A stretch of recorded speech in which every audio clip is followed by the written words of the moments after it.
Formule suivante, c'est la formule qui permet de calculer la somme des n plus un premiers termes d'une suite arithmétique. Alors, je vais reprendre une suite arithmétique assez facile. 3, 6, 9, 12, 15, 18, 21.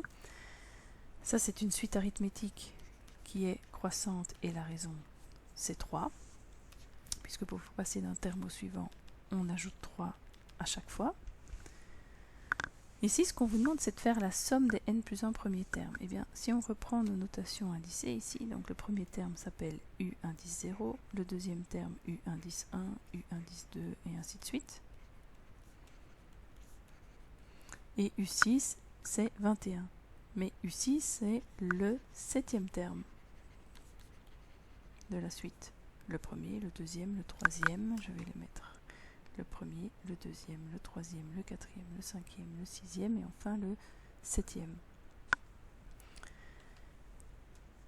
Si je veux calculer la somme des 7 premiers termes, eh bien, je vais calculer S6. Si j'applique la formule, ça va donner 6 plus 1 divisé par 2 fois U0 plus U6.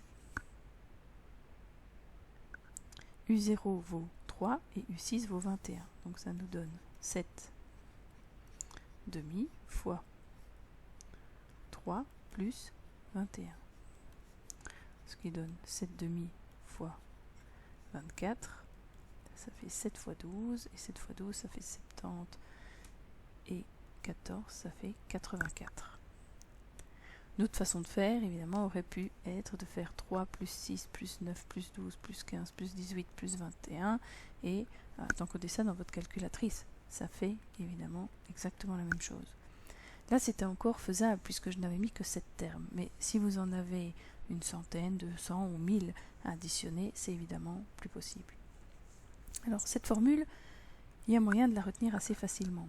Alors, évidemment, le demi, on aurait pu le mettre ailleurs si j'avais envie d'écrire 6 plus 1 fois U0 plus U6 divisé par 2, le résultat aurait été exactement le même. 6 plus 1, ça fait 7.